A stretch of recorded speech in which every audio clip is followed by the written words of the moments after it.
Right guys, welcome to Raysons Exhausts, the home of vintage motorcycle exhaust pipes. I'm going to give you a quick run through, do a full guided tour of the workshop, give you a bit of history. I've done 4 or 5 YouTube videos that I've not posted on YouTube yet, but I did them on Instagram.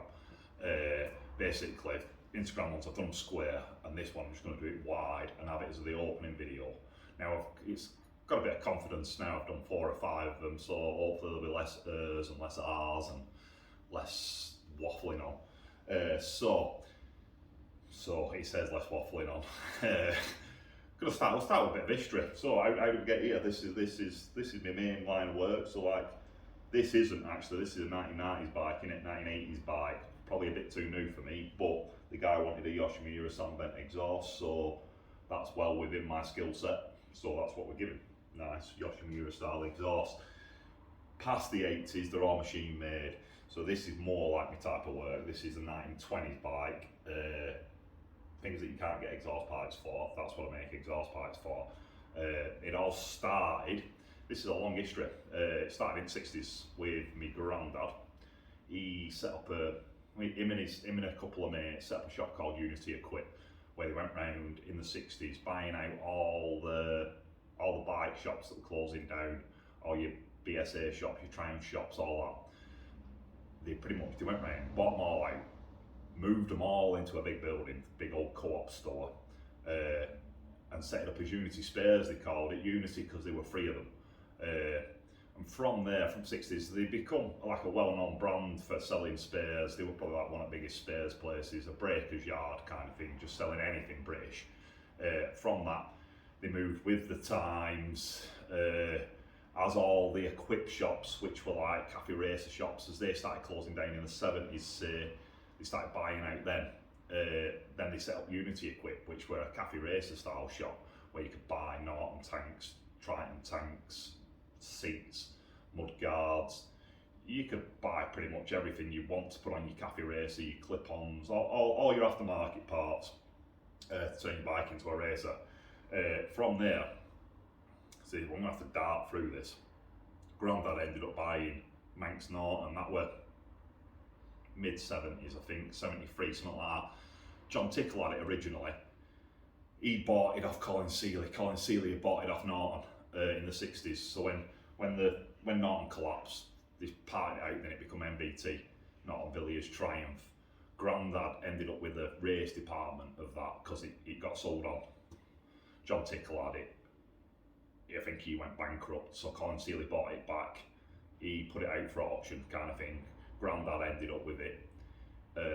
From then, they started making Triton parts because they had the drawings for the Norton frames. They had drawings for everything that were Manx Norton. They could make all the engine bits, so they were selling spares for the engines. They were literally known as, I've got a couple of newspaper reports, might be on there.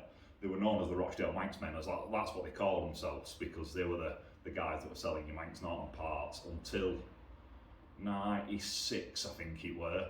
He sold it to Andy Molnar, who now owns Manx Norton. So that a bit of history on Grandad. He started making pipes in the 70s. He had a guy making his sweatback pipes for when they were doing the Equipe shop. They wanted sweatback pipes, TT pipes, high-level pipes, all that stuff, aftermarket pipes again, stuff that you couldn't buy off Armours. So Armours is a big competition.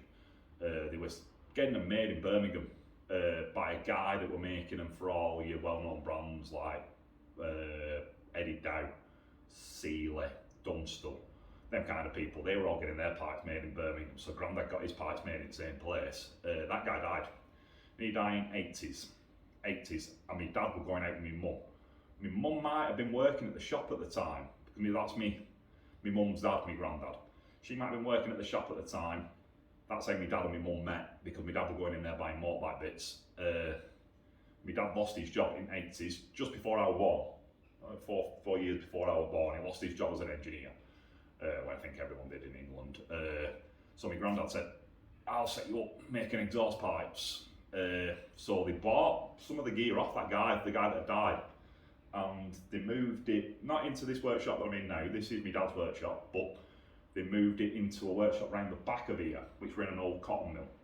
in the basement of that. This was then owned by one of my dad's mates called Derek, and he had Scott squirrels in here, some Morgan freewheelers, stuff like that. And Derek moved to the Alamo, so Dad ended up with this. But yeah, as Dad making exhaust pipes, Grandad needed someone to make exhaust pipes for him, so they bought all the gear, bought all my lathes, my milling machines and stuff that are all dotted around the back. Pretty much everything in here has come.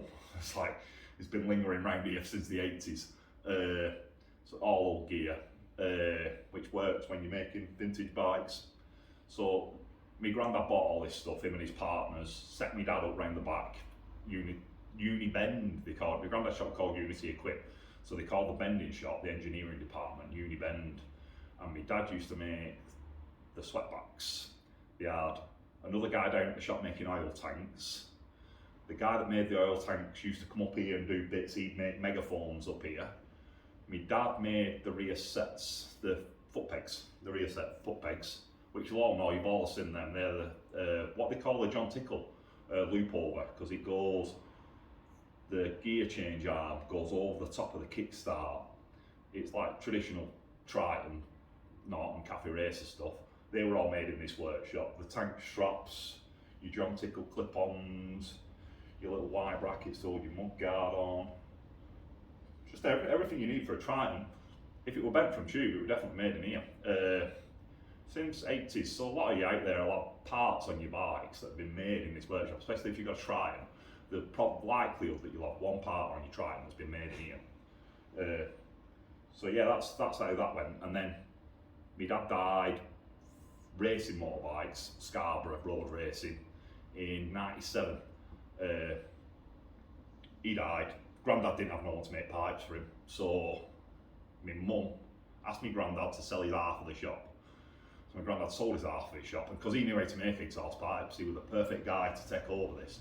So he moved up from Rochdale to here and just carried it on from '97. It's carried on for like 10, 15 years.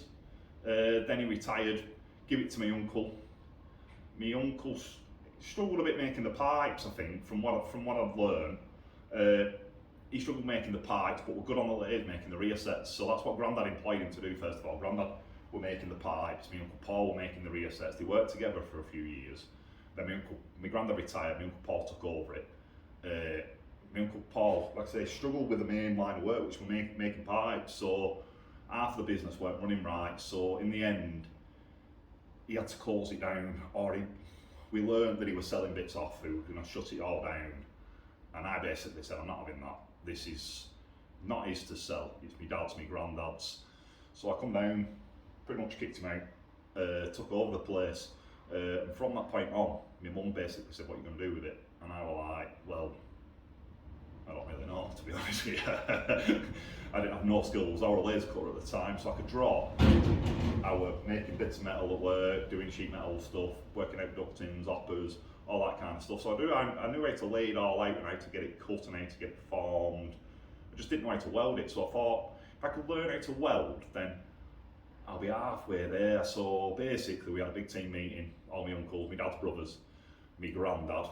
We got them all together, some of my dad's mates that can weld, got them all together, and everyone basically said, if you want to have a go at it, we'll help you. So spent 2 years, me and my brother, in here, every night of the week, going to work, didn't have a car at the time.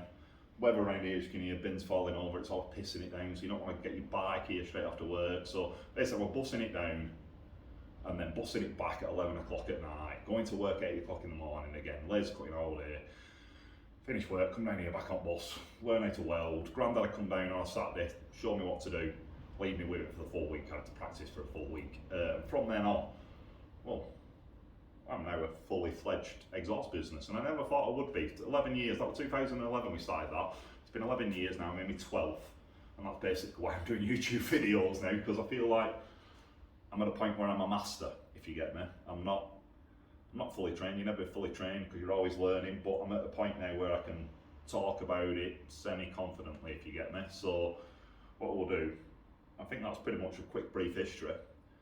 What I'm going to do, I'll give you a run through, show you what we do, because it's all old school, and I'm probably now one of the only surviving ones left in Britain, and it's mainly British bikes that we work on. So a lot of people out there, if you're on the other side of the world in Australia, Japan, America, this will all be fair interesting to you. We're using traditional techniques that my granddad taught me. So I'm gas welding. You can probably see corner gas bottles there. I've got oxyacetylene, which most people haven't got. But I'm also throwing in some new stuff. So I bought a TIG welder. So I do a bit of stainless, but I don't want to do stainless because basically I'm doing vintage bikes. You put a stainless pipe on that, it doesn't look right, does it? I want to be doing restoration work on old interesting bikes. I don't want to be doing bandits, if you get me. I always go back to the bandits. Too many bandits in the world. I don't want to be doing bandit exhausts. That is a bandit, weirdly enough, but it's an interesting bandit. So my dad used to actually race one of these. He had a CB 750 that he used to race. So when the guy said, can you make me a set of pipes for these? Just one of them. If I want to do it, I'll do it. If I don't, I don't. If it's interesting, I'll do it. So we do that, do a bit of sand bending. That's why I've done this, because the header pipes all want sand bending, Yoshimura style. Guy can't go to Japan to get sand bent Yoshimura pipes. So you have to go to a traditional place to get your sand bent pipes done. Come to me, there's probably like 6 of us in the country that can sand bend, but we all do it for different reasons. Let's say there's Campbell's and Parvini. Parvini does a lot of race bike stuff. Campbell's does it in stainless, so it does slightly more modern bikes. Probably does everything I don't want to do in stainless. Then I know Ryan Edwards, Reef at Bicester. He does cars. You can sand bend, but he does cars, and cars are worth 10 times much more money than he, so he's not going to be interested in doing that for you. I'm interested in doing that, but I want to be, my main things that I like doing Manxes, obviously, because there's a tie-in to my granddad's history. I like doing B50s, CCMs, because my dad used to road race a B50. So when we were kids, that's what we were always round the B50, so I'm familiar-ish with them. I don't know nothing about engines, but I'm familiar-ish with the pipes. All your road racers, because Dad used to road race, like your G50s, your 7Rs, yeah, Manx Nortons, Honda K4s. Interested in all them, I can do all them. I've seen many of them, I've seen loads and loads. So that's the stuff I do. I can do some hydroforming. Hydroforming is the most interesting one. I do hydroforming basically because when I started off, all my granddad's mates were like, they were getting hydroform pipes off one of my competition. He's not a competition, I'd probably say he's an acquaintance, whatever. He's a bit friendly, I suppose. Pass work backwards and forwards now. Ben Sargent, and a lot of people coming in here and saying, can you do the pipes like the other Ben can? And I thought, who's this other Ben guy? Why can't they call me? Or do they go to him and call me the other Ben? Or I want to get to that point where they do call me the other Ben, where I'm good enough, where we're both on the same level, which I think we both are now. And he's not, he's a shit hot aircraft welder, so he flips between doing bikes and doing aircraft stuff. Yeah, basically he were doing hydroform, and I'd seen hydroform before because when Dad were racing he couldn't afford hydroform. We were making pipes in here, getting his mate Don to do the megas. All the bikes that were beating him had hydroforms on, but they make mega money. So I thought, what I'm going to do is I'm going to have a go at it. Me and Tommy, that's my brother. I should introduce that bit of it really. My brother, we are the Sons of Ray, so that's where you get this name from. It's hidden at the back of there. It's Ray's Sons, basically. The Raysons Exhausts, Ray's lads, we like to call it. Yeah, me and my brother, he's in France now doing mountain biking. One summer we thought, right, we'll get some buckets of water, we'll get a pump. We'll try pumping some bits of metal with water. Seemed crazy at the time. It is still crazy now. When I've been doing it 6 years and it's like magic. You just put some water in one end, pressurise it. You're pretty much making foil balloons but using thicker metal. Do that, yeah, I do that. But I won't be showing none of you. That's my main aim of these, is just to give you something to watch, because there's a lot of shit out there, isn't there? A lot of reels, a lot of fast images, no content. I just thought, well, I could show you some, this would be decent things to watch this. We'll watch Ben at Raysons. So yeah, well, I'll be doing a bit of hydroforming, be doing a bit of sand bending, but hopefully I won't be showing you any secrets. I'll give you a brief view. That's what I'm going to have to learn while doing these videos, is how to make it a bit briefer without rabbiting on. and without giving too much away, because if I give too much away, I'm just going to lose work, aren't I? So yeah, the SandBending, the hydroforming, it took me 6 years to learn how to do that, so I'm not just going to give that away. SandBending, but that's what my granddad taught me, so if I showed you that, I'd be dishonouring my granddad in a way, because it's not my skill, that's his skill, he passed it on to me. I may pass it on to someone else, but I won't just be giving everyone the answers. And like someone said on my Instagram the other day that they might call me arrogant, call me a smart ass, or call me an arsehole, I think he called me. But you're like, that's my main income in it, so I'm not going to be giving things away, but I'm quite happy to show you what's going on. But I'll just be trying to hide some things, like trying the secrets. And if you can't suss out from the secrets what I'm hiding, what I'm doing, then basically you don't know what you're doing to start off with. You need to have a play. If that's what you're here for, you're here to learn, then you need to have a play, get some metal out, weld it, kind of thing. See how it forms, see how it flows, all that kind of stuff. And you get to the point where you're thinking, what am I missing? You may look at my videos and think, what's Ben hiding? If you get me, then you'll understand it. When you know what you're doing, you'll know what I'm hiding, and then it'll click. So right, I'll come grab a camera, we'll do a quick whiz around. I say I'll give a quick whiz around. I've got a minute left of my video, and I don't want to make them too long. So this is what we've got. This is a 1924 Omega with pipe on. Doing this video now because I've got a couple of nice bikes in. And these two, basically. The rest of them want doing. But yeah, that just shows you the normal kind of work, just sand bent, everything sand bent. I have got a mandrel bender as well, but it's made, you use... Right guys, I'm going to finish that video off. CB900, whatever that was, Honduki, just vanished, basically. I just put it away and thought, I'll see how much video I've got left. And now it's giving me 8 minutes, and I don't know why it's giving me 8 minutes. I don't know why it didn't stick that on the end of the other 8 minutes, but yeah, that's gone. I was talking about mandrel bending. So I have, over there, got a mandrel bender. And this is where I was stood. That's where my camera was propped before. So this is the opposite end of the workshop, so that's what I was talking about. Polisher over there, milling machine, capstan lathe, screw cutting lathe, power press. Some fly presses over there, guillotine, TIG welder. These have come from local tool shops, and they're really nice. Me hand-built snap-on. 10 tools, boxes, so excuse the cough. Old linisher belt, big old miller, which I bought recently, last couple of years for doing alley welding. Staircase to the old school. This used to be a technical school during the war. Collection of family photographs. All them there are all dad racing. These ones here are some of Grandad's history, hidden behind pipes. More pipes there, as you'll have seen on video. So yeah, as I was saying, I have got a mandrel bender, but I use it for pattern pipes. So they're your pattern pipes, which majority of them I don't do now, because like I say, Armours are the main competition. I've been competition with Grandad since the 70s, probably before then. They've started copying a lot of these pipes, like your Triton pipes. You can buy them off Armours for half the price, but they're half as good. But majority of people these days are not bothered how good they are. They just want the price. The price is the main problem. So yeah, so I have got a mandrel bender, and I just knock stuff out. If somebody wants a pattern pipe, then I can reproduce these pattern pipes, which have been made since the 70s. So they'll still look like a 70s set and won't look like an Armours set. These ones here are the real deal. They're all there's like Norton ones there, Triton ones there. The long ones are TT pipes. Some of them are vintage pipes.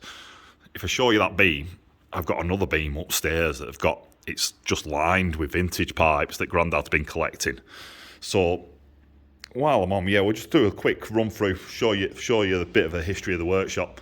So over there at the back, that's Dad's old Unibend sign. That's been knocking around since the 80s. That used to be on his old workshop, which I can show you on my history wall. That over there is one of them nice aircraft type T-chests. So that might have been made in the 50s after the war. A lot of the tools in here, we think this might be it's like 1800s. We think it's pre-1900s, probably 1880s, 1850s, something like that. It's old. You can tell by legs. So yeah, a lot of the gear in here is really, really, really old, which I say is perfect. That's from when I did Batman's pipes a few years ago. This is my little history wall, so I'll show you. There should be a picture of Dad's bike with that sign on it. Here, I'll show you. Let's go up here. So that's Dad's old workshop there with his Unibend sign on. And this bike here says 1983 on the stickers. So that's an 83 picture. No, it might say 89 actually. But yeah, it's got an 88 sticker on there as well. So that's early 80s. That's his old B50 road racer. That's his newer B50 road racer with 5-speed box. They all knock around in America. There's 4 of these engines that my dad built knocking around in America. That's my dad there racing at Daytona on one of the bikes he built. Same here with his mate Ted Hubbard, who was Dick Mann's mechanic when he won on his triple. That's a set of my exhaust pipes there on Barry Davison's bike with Guy Martin in front of him. And that's my dad and his mechanic Jeff. This is the newspaper report for when Dad died. Scarborough 97. This is the K4 team that he used to race for. Look at all them loads of K4s. So that's what he's on there. He's on an Honda 500 there when he died. This is him leading the 350 championship at Cadwell Park. Doing a wheelie. Really nice. That come off Dad's Team Boss, that photograph, and it said thanks from Ray across the bottom of it in biro. There's a picture of Dad and Tommy when we were little. This is Dad racing one of Grandad's bikes. If you look at that as we go in, that'll say Unity Manx on there. So Grandad lent Dad his Tickle Manx. It's actually a Tickle 350 that. Dad used to race that. What else have we got on here? This is Dad racing his CB. That's before I were born.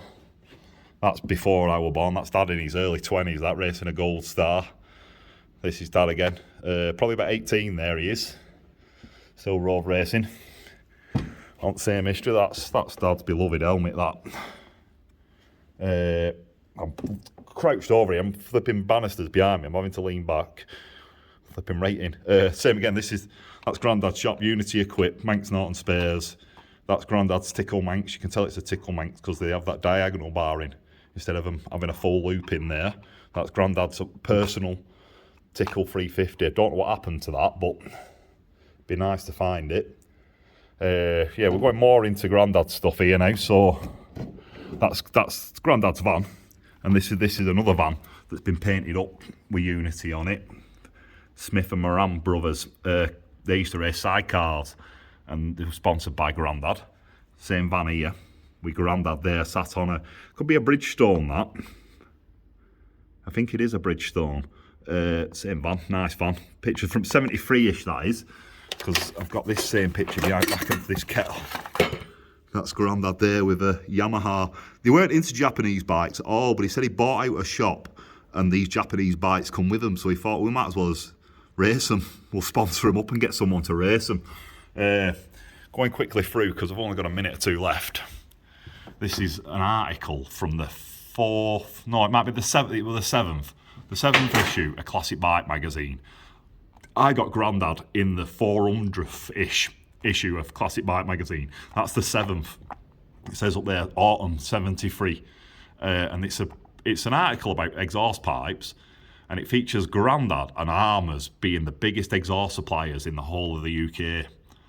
Well, that's a real nice find because that's Grandad sat in his attic at shop, bike tyres down here. And same as what I've got, just a roof full of pipes, but that's a lot more pipes than I've got. That's Grandad assessing his hoard. Other interesting pictures on there. There's quite a few sidecars up at the top. Grandad with a pipe in his gob. These ones over here, this is Grandad at Bellevue Show, when they did the first Bellevue Show in Manchester. And if you have a look, exhaust systems for vintage machines, that's Grandad selling his wares. In 70s again, I think this is. Some fishtails on there, which I can make. He showed me how to make them. Picture above is a picture of my mum and my Grandad on a rally on Grandad's Nera car. Now they're a rare thing from America. There's quite a lot of interesting pictures because above it's Grandad with a CS1 Norton. Grandad with his beloved Vincent. Grandad doing a vintage run Banbury or something like that. Grandad on that Bridgestone. Yeah, well, this is it. Let's finish the video with this. I've got 45 seconds left. This is Grandad's world famous shop, the Unity Manx Men. That's Grandad stood there, leaning on the Castrol sign. That's his business partner, John Newby, who's recently died. That there's the old MOT bay where Grandad used to make his pipes, the little door on the side of that. So yeah, that's how it finished off. They were Grandad and John. John's girlfriend, she used to work in the office as secretary. Grandad sold his half to John when Dad died, and that's us finished.